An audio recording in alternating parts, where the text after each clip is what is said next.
O mercado de mais de 100 bilhões de reais, 90 mil lojas e um crescimento anual sistemático de dois dígitos. Claro, estamos falando do mercado farma brasileiro. São números tão superlativos que falam por si só. Mas cifras dessa magnitude geram centenas de outros números paralelos. E quem explica estes são os superanalistas do mercado, como é o caso de nosso entrevistado de hoje, César Bentin.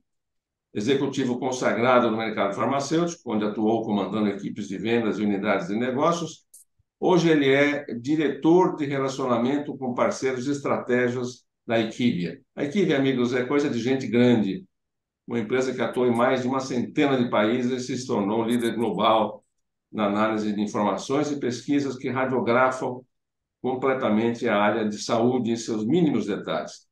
Com esses dados, a empresa ajuda seus clientes a detectar e superar problemas, a inovar e a continuar crescendo.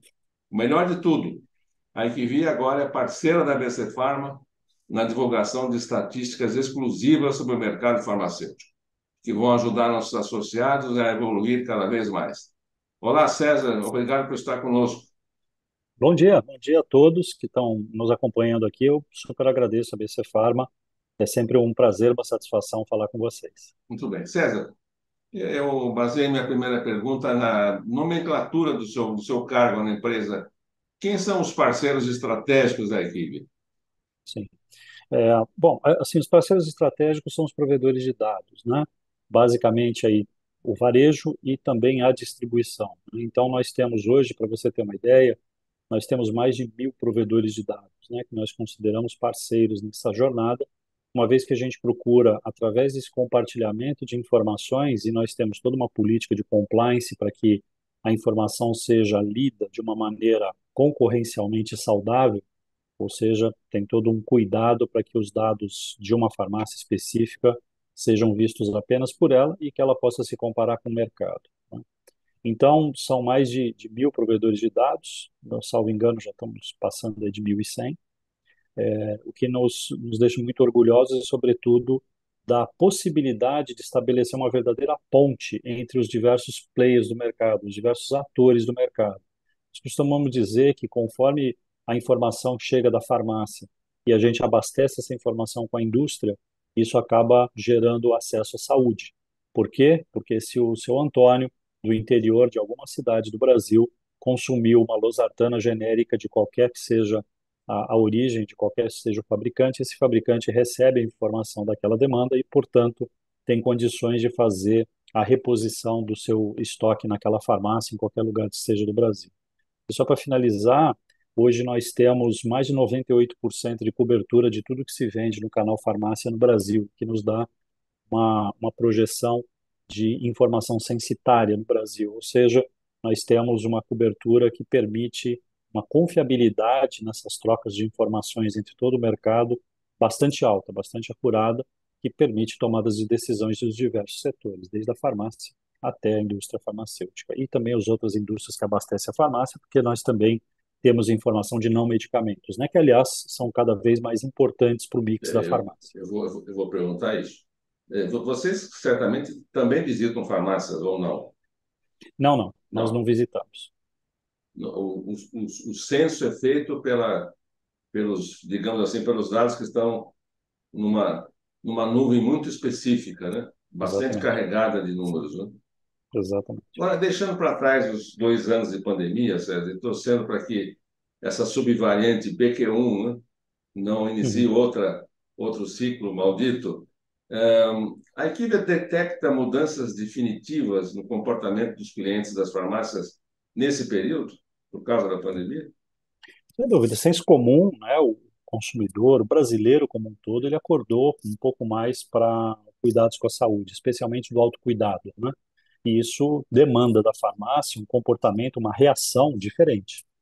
Uma reação no primeiro momento e uma ação mais proativa com o passar do tempo, se ocupando muito mais de informar os consumidores, seja para os tratamentos correntes, ou seja até na prevenção de outras doenças, aí caprichando muito na questão do autocuidado, que a farmácia tem tudo a ver com isso.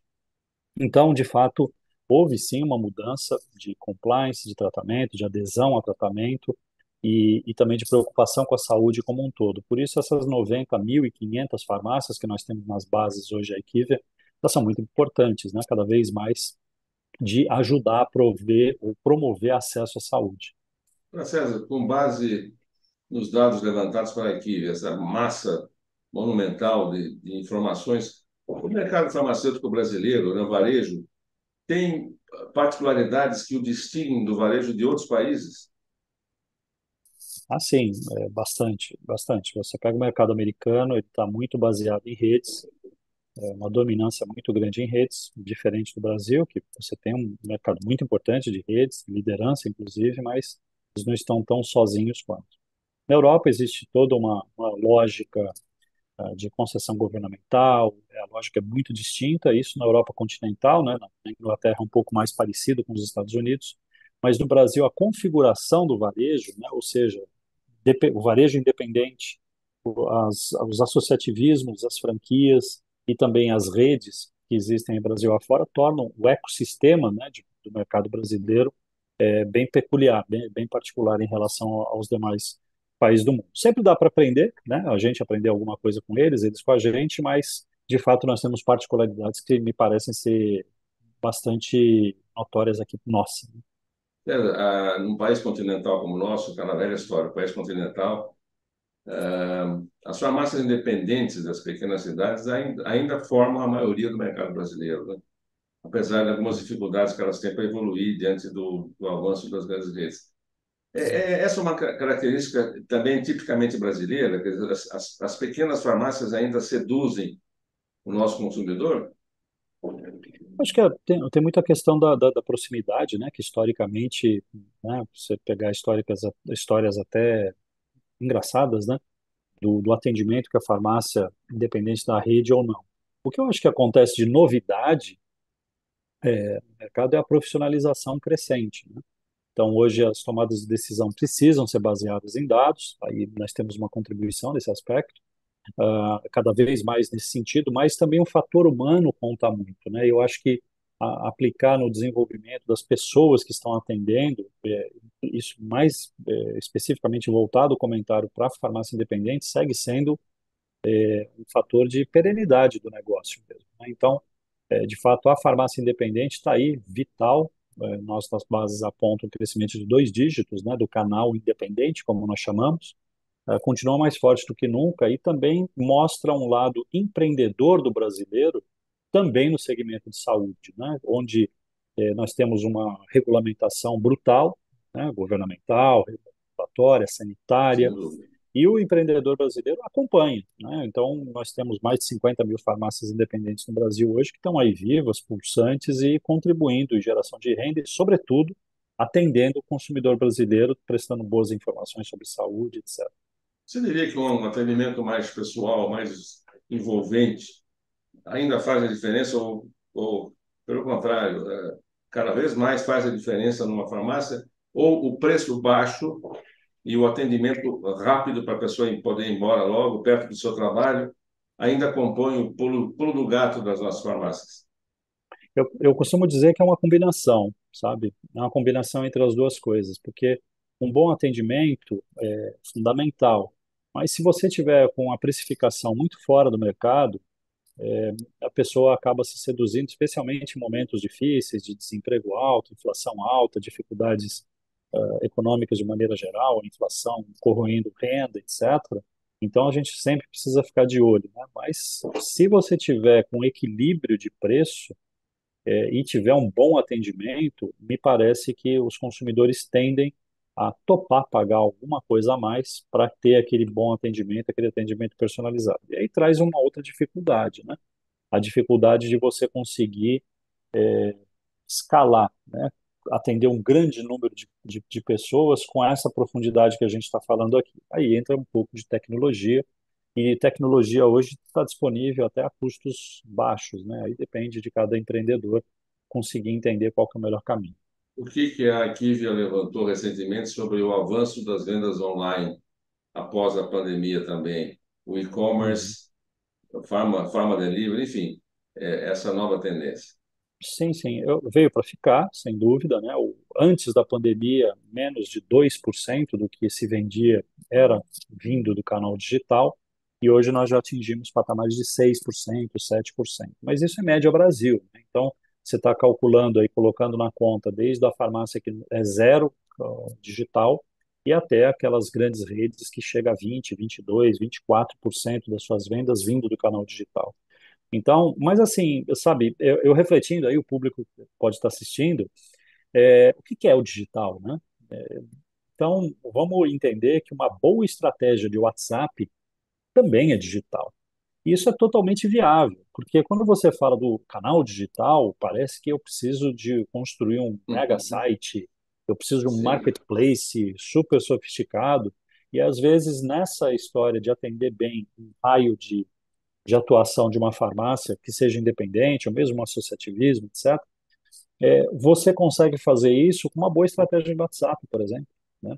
Que pode ser muito efetiva. Então, eu acho que o consumidor ele está cada vez mais atento, procurando comodidade, mas é preciso se aprofundar um pouco no comportamento do consumidor para fazer escolhas mais assertivas numa estratégia digital. Então, você mesmo mencionou que nós temos talvez a maior, a mais rigorosa vigilância sanitária do mundo, né? É um setor extremamente vigiado, né? Regulado. Muitos remédios não podem ser vendidos sem uma prescrição, que nós vamos falar logo em seguida sobre prescrição.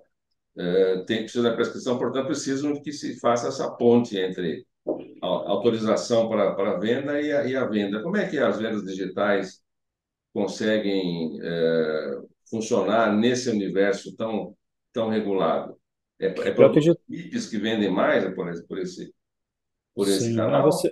você também tem os não medicamentos e também os MIPs, né, Sim. que seria uma venda mais fluida, vamos dizer assim, sem tantas regulações. Mas também no prescrição no canal digital, eu diria para vocês que está em desenvolvimento, né? Você tem um crescimento da prescrição digital, por exemplo, né, que acaba regulando isso de uma maneira mais perene, mas os players que estão no mercado, eles têm as suas formas de capturar a prescrição médica, né?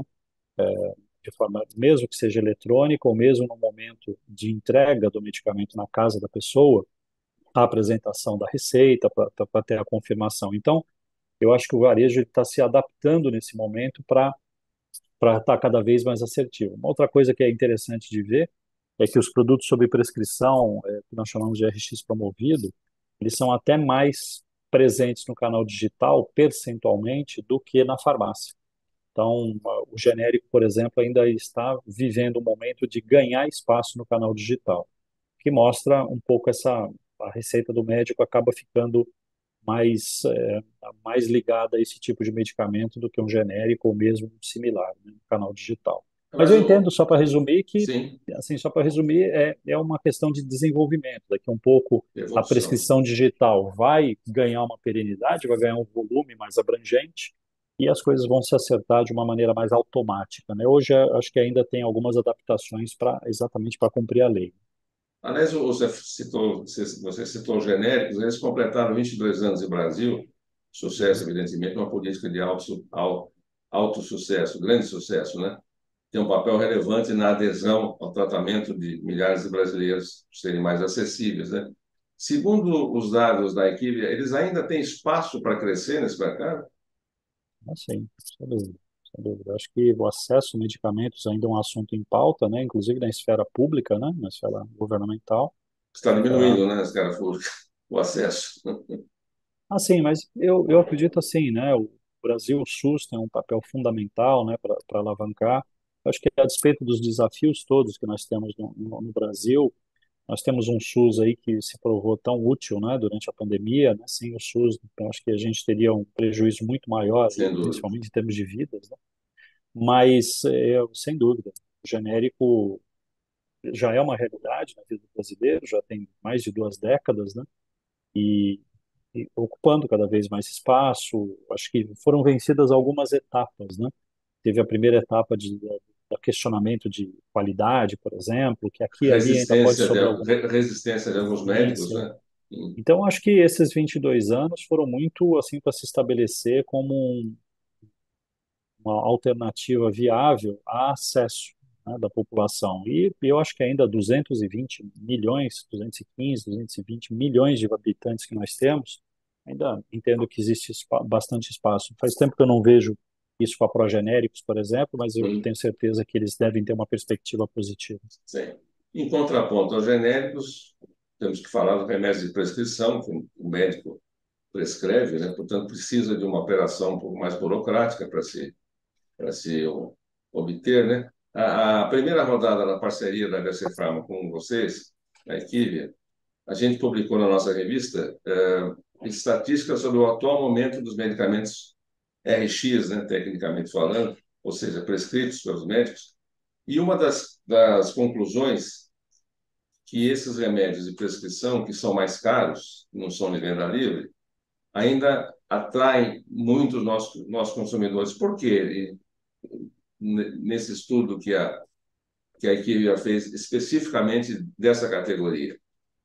Bom, acho que, primeiro, antes de eu entrar no mérito da resposta, acho que a nossa parceria, né, a parceria entre a Equivia e a BC Pharma, ela tem um sentido muito prático, né, para você que está nos assistindo, é de dar uma informação muito rápida para que todo o pessoal de farmácia, todo o pessoal de balcão, etc., tenha pelo menos grandes fotografias do que está acontecendo no mercado de forma geral, né?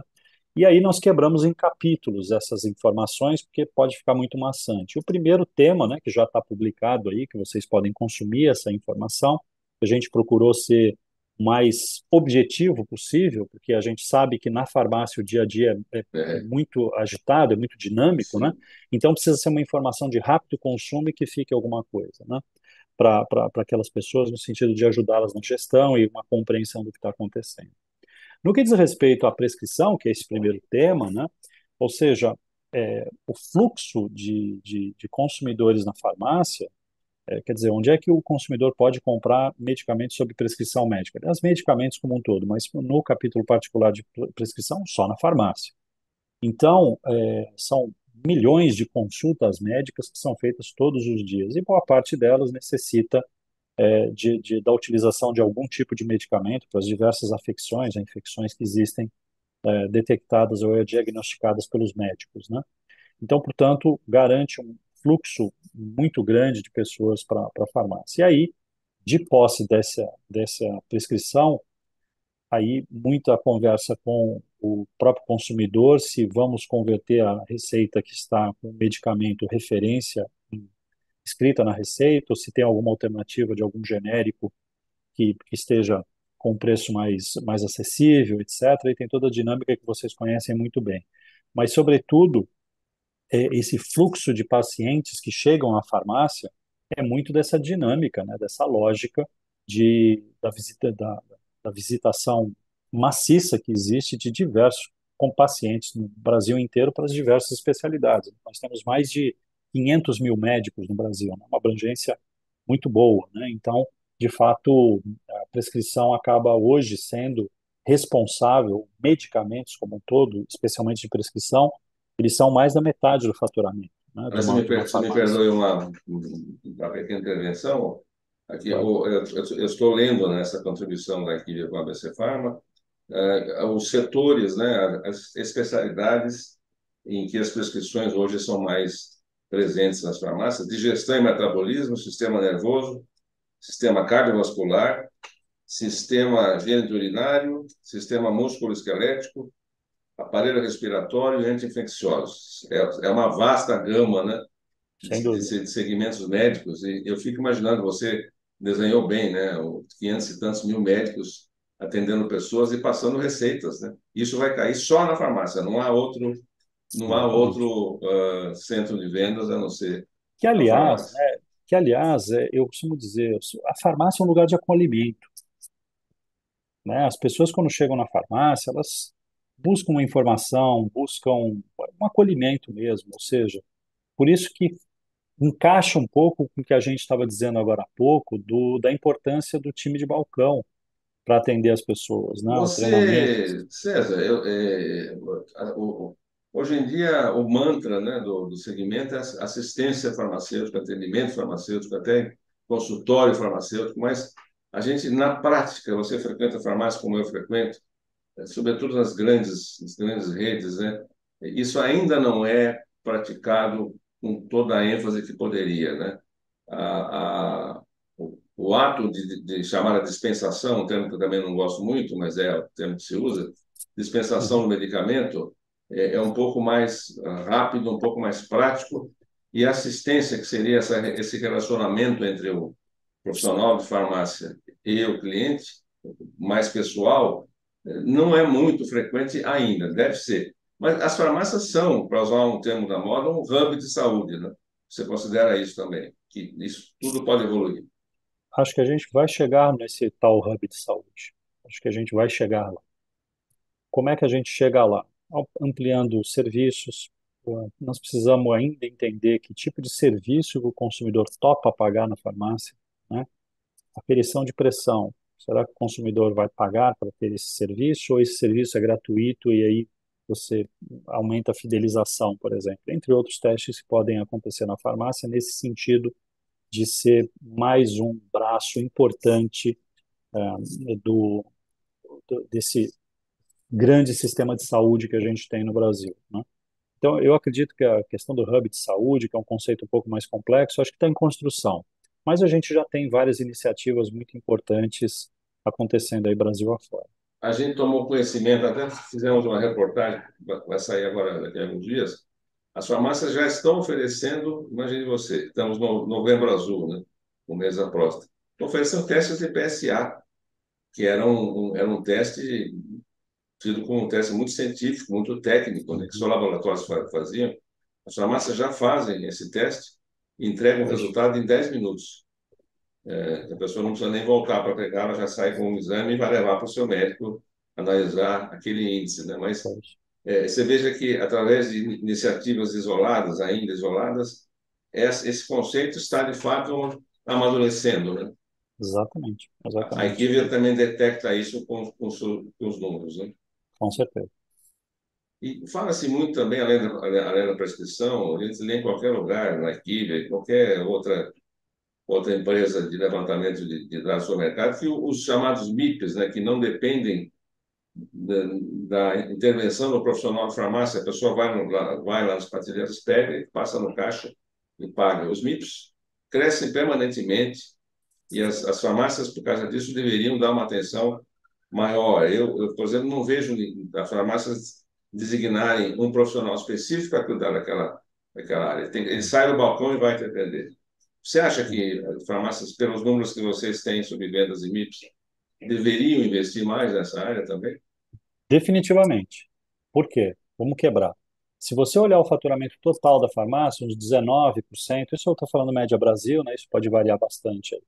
Mas uns 19% do faturamento total vem de MIPS.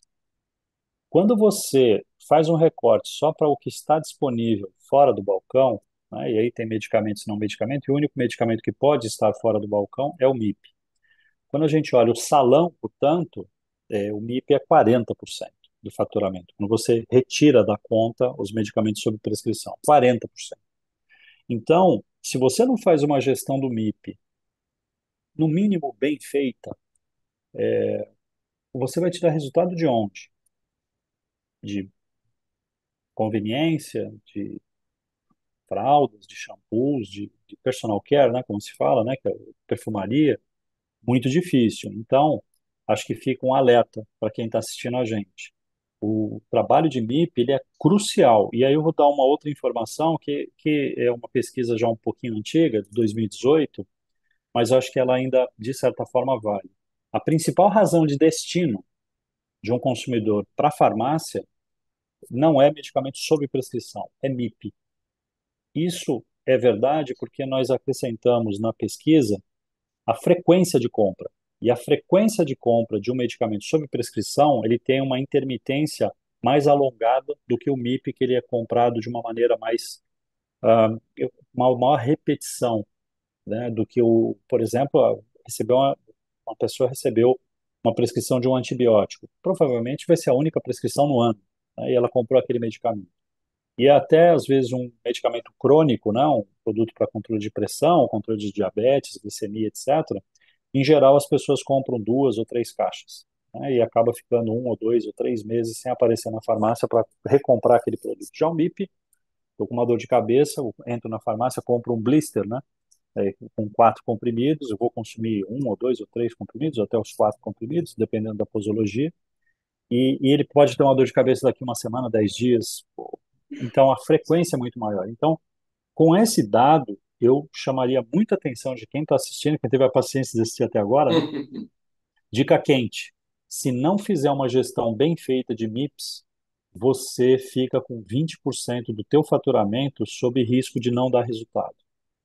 E eu acho que aí tem todo um desdobramento de gestão de categoria, e tem toda uma literatura que, inclusive, a BC Pharma pode propiciar, né? Deve ter nas livrarias aí, nos arquivos da BC Pharma, Sem que dúvida. dá para beber muito nessa fonte. Os distribuidores que atendem as farmácias também pode ter algum tipo de contribuição, a depender do distribuidor. Eles estão hoje cada vez mais prestando serviço para a farmácia nesse sentido. Então, o MIP, para mim, eu poderia ficar o resto da manhã falando só de Para os MIPS, limites. Muito mas bem. vamos tratar outros assuntos. Resumidamente, César, valorizando nossa parceria com a Equivia, informações permanentemente atualizadas sobre o mercado, sobre isso que você falou, ajudam a farmácia a se organizar melhor para vender mais? Sim, sem dúvida. Porque a partir do momento que a farmácia começa a entender como é que está o desenvolvimento dos negócios dela mesma, isso refletido no atendimento de centenas, de milhares de consumidores, ela consegue verificar para cada área da farmácia, por isso que nós estamos começando essa parceria falando sobre prescrição, melhorar a eficiência, você consegue em boa medida olhando os dados. E aí, ou seja, eu estou aqui instalado num bairro, numa cidade, independente, e existem concorrentes por perto. Será que eu estou crescendo bem ou eu estou crescendo abaixo dos meus concorrentes? Eu estou aproveitando oportunidades? Então, eu acho que observar os dados de mercado são crescentemente mais importantes. Para ter acesso a esses dados, César, a farmácia, uma pequena rede, por exemplo, precisa ser cliente da Equivia? Não cliente, né? Precisa estar dentro do nosso escopo de informação de mercado. Sim.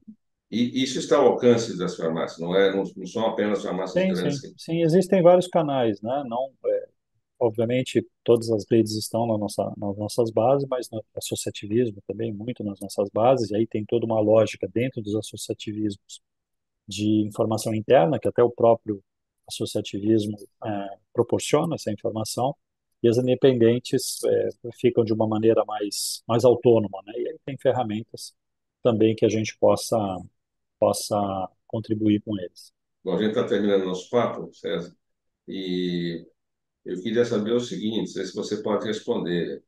Vocês fazem gráficos e pesquisas e levantam números de curvas de crescimento, de declínio, o tempo todo, em inúmeros segmentos, e deve sair alguma coisa nova esse mês. Eu queria saber se você pode fazer um spoiler para a gente. O que vocês estão divulgando proximamente que tenha um interesse genérico para o mercado? Eu posso te dizer a nossa perspectiva que acabou de sair de crescimento do mercado para o ano que vem, né? E a gente continua a acreditar que o mercado cresce 2 dígitos, né? É O que é impressionante isso. um É. dado otimista, eu vou dizer. Por quê? Porque a nossa inflação abaixou significativamente, né? Nós estamos aí com uma inflação de 7, já acho que batemos 12, né? E isso vai refletir no aumento de preço lá na frente, dentro da lógica de aumento de preço que o governo tem combinado com a indústria e com o mercado como um todo, né? Mas hoje a, a venda unitária está crescendo 8,5%. Então a combinação dos dois a gente pode chegar a um crescimento de 2 dígitos no ano que vem também. A gente sempre coloca isso, quer dizer, o mercado continua crescendo de uma maneira robusta, nós já estamos há mais de uma década crescendo a 2 dígitos, né, mostrando uma pujança do nosso mercado, uma resiliência muito grande, porque a economia até caiu em alguns anos, né, mostrando uma recessão clara. Isso na pandemia se acelerou, mas em outros anos também, dado as nossas particularidades de país, né? Então, o nosso mercado continua a crescer 2 dígitos, mas a profissionalização vai ser cada vez mais intensa, né? Então, de fato, o ano que vem vai ser eletrizante, como esse ano foi, né? Sempre tem os desafios, mas a perspectiva é positiva que o mercado continua a crescer, continua oferecendo oportunidades. César Bentin, muito obrigado por sua atenção conosco E Eu que agradeço. espero que os nossos associados, com toda certeza, vão se beneficiar muito das suas informações